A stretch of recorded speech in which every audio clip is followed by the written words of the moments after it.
Sign it or lose everything. Your choice. My brother didn't even look up from his phone when he said it. He just slid a manila envelope across my kitchen island like it was a takeout menu, then helped himself to the coffee I had just brewed. Like he owned the place. Like he owned me. Before I tell you what was inside that envelope and why reading it made my hands stop shaking and start calculating, drop a comment and tell me where you're watching from and what time it is. I want to know how far this story reaches. My name is Jade. I'm 28 years old, and I build wellness brands for a living. Skincare formulations, content strategy, e-commerce infrastructure. I've been doing it since I was 19 with a hot plate, a $300 supplier contact I found on a forum, and a storage unit I shared with someone else's holiday decorations. Last year, my company cleared just over $2 million in revenue. I own my condo outright. I have no debt. I have 3 full-time employees and a manufacturer in Ohio who has never once missed a deadline. My family had nothing to do with any of it. That part is important. Remember it. My brother's name is Dominic. He is 31 years old and he has been, for as long as I can remember, the undisputed center of the universe in our household. Not because he earned it, because my parents decided it. Dominic had the charm, the jawline, the energy that filled a room before he even opened his mouth. My parents saw that and they poured everything into the performance of him. Every dollar, every conversation, every ounce of faith they had. When Dominic wanted to open a restaurant at 25, my father remortgaged a rental property to fund it. When the restaurant closed 14 months later, my mother called it a learning experience and helped him pivot to a food truck. When the food truck sat dormant for 8 months because Dominic had a new idea involving a fitness app, nobody said a word. I was the background. The responsible one. The one who got a part-time job at 16 and quietly paid for her own SAT prep, her own application fees, her own first semester of community college while commuting 40 minutes each way because my parents' money was otherwise allocated. I didn't resent it. I used it. Invisibility is a superpower when you're building something you don't want anyone to touch. They didn't know about my company until I was 25. I had been running it for 3 years by then. The condo came first. I bought it in a quiet LLC and told my parents I was renting a good deal from a friend. I was careful. Not because I was ashamed. Because I had watched them long enough to know exactly what they would do the moment they saw value. They would put their hands on it. I was right. My mother found out through a beauty editor who mentioned my brand in a congratulatory comment on a mutual friend's Instagram post. She called me within the hour. Her voice was warm in a way it hadn't been in years, honeyed and close, the version of my mother that only appeared when she wanted something. She said she was so proud of me. She said she always knew I had it in me. She asked why I hadn't told them sooner, and I gave a vague answer about not wanting to jinx it, and she laughed her light, social laugh and said of course. Of course, and I should come to Sunday dinner this week because the whole family would love to hear about it. I went to that dinner. I don't know why. Habit, maybe. The muscle memory of trying. My father asked me detailed questions about revenue and margins that he had never once asked Dominic about the restaurant. My mother suggested that Dominic's influencer presence could be a natural fit for promotion. Dominic sat across from me and smiled the smile of someone who has just spotted an opportunity and is pretending he hasn't. 3 weeks later, he showed up at my condo unannounced. That was 8 months ago. I hadn't let him pass the lobby since. And now here he was again, somehow inside my kitchen, because my mother had asked me to give him a key for emergencies and I had been foolish enough to say yes. I picked up the envelope. I did not open it yet. I looked at my brother and I said, very calmly, "How did you get in?" "Mom's key," he said, shrugging, scrolling something on his phone. "She said you gave her one. We're family, Jade. Relax." I crossed the kitchen, opened my phone, and went to my smart lock application. I removed both access codes, the one I'd given my mother and the guest code Dominic had apparently memorized. The lock cycled with a soft double beep. Dominic glanced up at the sound, then back at his phone. He didn't register what it meant yet. I opened the envelope. It was a contract. 12 pages, printed on real legal paper, with an actual firm's letterhead at the top. Not a sketch of an idea. Not a conversation starter. A contract, drafted by someone who billed by the hour. The title read, Partnership and Equity Agreement. Dominic Reyes and Jade Reyes, doing business as Oraglow Wellness. I read it slowly. Every clause.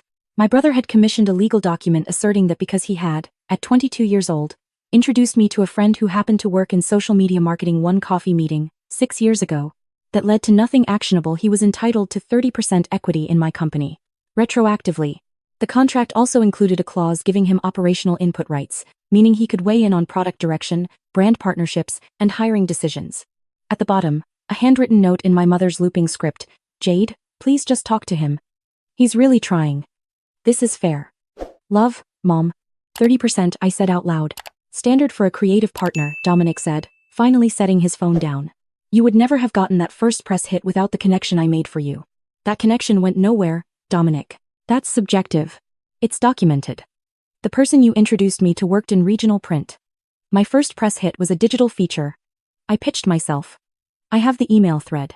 He leaned back in my chair and gave me the smile, the one that had worked on our parents for 3 decades, the one that said, "Don't be difficult, don't make this weird, we're family." Look, I'm not trying to fight. I'm trying to be brought in properly.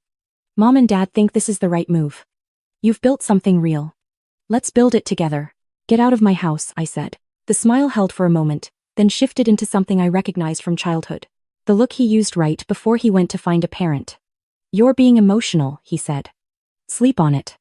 The offer is reasonable and you know it. 30% for a silent partner role. I won't interfere day to day. I just want to be part of your success story. You want 30% of the company I built with no help from anyone in this family. You built it on the foundation we provided. And there it was. Word for word, almost, the language my parents had been practicing. I could hear my mother in the rhythm of the sentence. The stability of growing up in this family, the education, the network, those weren't free, Jade. We're not strangers to you. We're your family. And family takes care of each other. I put the contract back in the envelope. I'll call you, I said. Don't wait too long, he said, standing, picking up his coffee like it was his own mug in his own kitchen.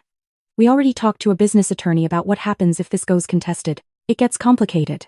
He left. I locked the door, the real lock, the deadbolt, the one that didn't live in an app, and I stood in my kitchen for 60 seconds doing nothing but breathing. Then I opened my laptop and started working. I want to be clear about something. I was not afraid of Dominic's contract. A document claiming equity based on a 6-year-old coffee introduction was not going to hold up to serious scrutiny, and I knew it. What I was afraid of was what was underneath it. My parents had hired an attorney. They had spent money, real money, which they apparently still had access to despite funding 2 of Dominic's failed ventures to draft a legal document targeting my company. That was not a conversation. That was a declaration. I called my own attorney that evening. Her name is Renata. She has been my business counsel since year 2, and she does not panic. I read her the contract over the phone and she was quiet for a moment and then she said, "This is weak. But I want to see it in full before we decide how to respond. Can you scan it and send it tonight?" I did. She called me back at 11 p.m. "The equity claim is garbage," she said. "A casual introduction with no documented agreement, no capital contribution, no labor, there's nothing here. But here's what I want you to flag. Page 9, section 4. Read me the second paragraph." I found it. It referenced a business bank account. I had opened at 22 using my parents' home address as my registered business address before I had the condo, before I had a formal LLC, when I was still operating as a sole proprietor and needed somewhere to receive mail. I had updated that address years ago. But it was in the paperwork trail. Their attorney is going to argue that the use of a family address constitutes an implicit business partnership, Renata said. It's a stretch, but it gives them a hook to hang discovery on. If this goes to litigation, they can use that hook to request financial records going back to year 1. Can they actually get those? In a contested equity dispute? Potentially, yes. And here's the thing about discovery, Jade. Even when you win, it's expensive. It's time-consuming. And your Q3 launch is in 6 weeks. I stared at my ceiling. My Q3 launch was not just a launch.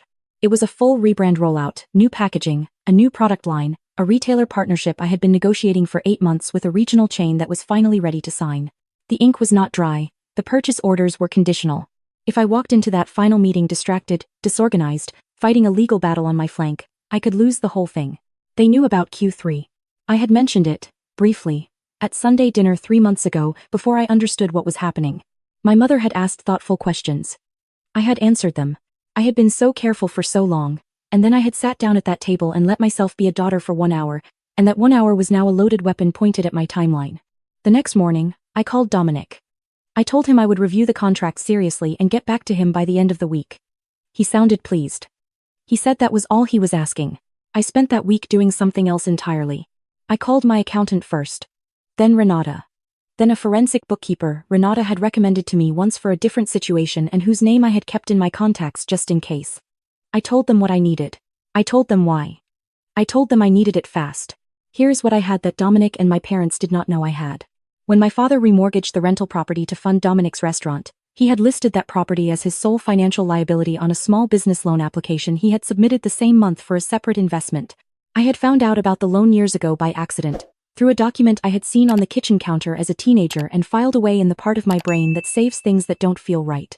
Renata's forensic contact pulled the public records within 48 hours. The problem wasn't the loan. The problem was that my father had submitted that application claiming the rental property was unencumbered, no liens, no outstanding mortgages on the same day he had signed the remortgage paperwork. Both documents were dated within 72 hours of each other. One of those statements was false. I sat with that information for a full evening before I decided what to do with it. I am not a person who enjoys leverage. I want to say that clearly. I did not feel powerful sitting at my desk with that file open. I felt sad in a way that had no clean edges, the kind of sad that comes from being proven right about something you had hoped you were wrong about. But I also understood what was at stake. My company. My employees. 3 people who had families and mortgages and who showed up every day because I had built something stable enough to hold them. I was not going to let my parents dismantle that because Dominic had decided he deserved a share of what I had earned. I called Renata and told her what I had found. She was quiet for a long time. Then she said, "Send me everything." End of week, I called Dominic as promised. I told him I was not going to sign the contract. I told him the equity claim had no legal foundation and that I would be responding formally through counsel. He was quiet for a moment and then he said, very calmly, that he had expected that, and that his next step was filing for an emergency injunction to freeze my business accounts pending a full equity dispute hearing. I said, I know. He said, then you know what happens to your Q3 launch. I said, I'll see you in court. He filed 3 days later. I found out when my business banking app gave me an error code I had never seen before. Account restricted pending legal hold, court order reference attached. I called the bank. A representative confirmed that a motion had been filed and that per standard procedure, the account would remain frozen until the court reviewed the matter at a scheduled hearing in 11 days. 11 days. My retailer meeting was in 9. I did not sleep that night. I sat at my desk and I worked, and I thought about the fact that I had known this was possible and prepared for it, and I thought about the 3 people who worked for me and the manufacturer in Ohio, and the retail buyer who had been patient with me for 8 months and was finally ready to say yes. And somewhere under all of that I let myself feel, for exactly 4 minutes, the pure grief of having a family that had looked at everything I built and decided that their claim on it was more important than I was. 4 minutes. Then I closed that door and went back to work. Renata filed a counter-motion the next morning. She did not just contest the equity claim. She filed a detailed brief citing the public records. Her forensic contact had pulled the loan application, the remortgage documents, the 3-day discrepancy, the false statement regarding encumbrance. She filed a second motion requesting an emergency hearing on the grounds that the asset freeze constituted bad faith litigation designed to damage a time-sensitive business event. She attached a declaration from my retailer contact secured the night before with one careful phone call confirming the conditional nature of our partnership and the specific timeline at risk. Then she did something I had not expected. She sent a copy of the full brief, including the financial discrepancy documentation, to my father's personal attorney with a cover letter explaining that while we were prepared to argue this fully in court, we wanted to offer an opportunity to withdraw the motion voluntarily before the hearing, given that proceeding would require us to enter the loan application records into evidence. She sent it on a Tuesday afternoon. By Wednesday morning, my father had called Dominic. By Wednesday evening, Dominic had called me. I did not answer.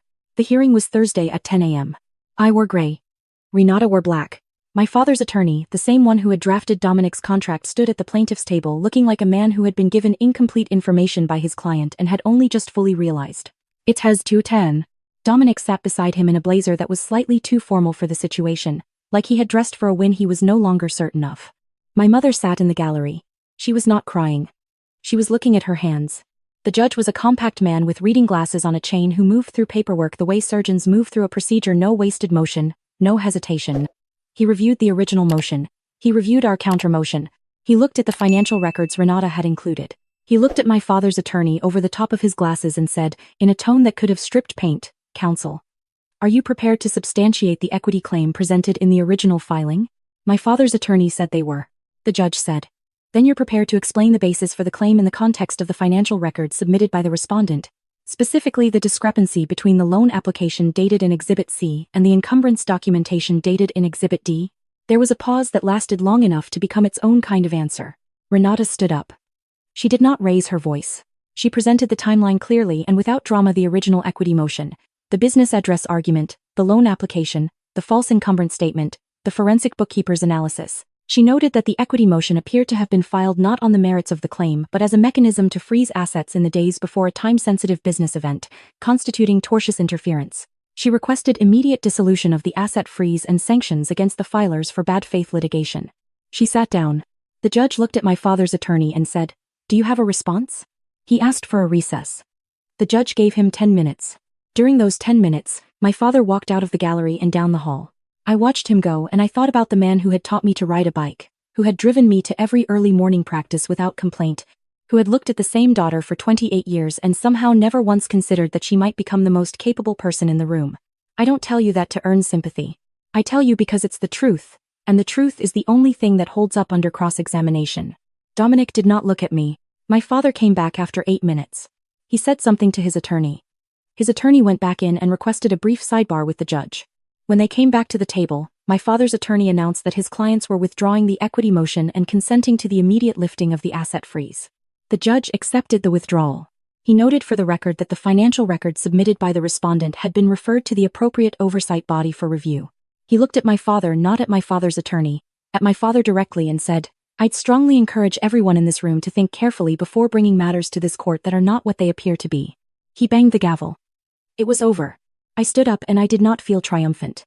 I felt something quieter than that, a kind of ground-level steadiness, like the moment after a storm when the air is clear and you can see exactly how far the damage extends. My mother was gone from the gallery. She must have left during the recess. Dominic walked out without making eye contact with anyone, his blazer slightly wrinkled now.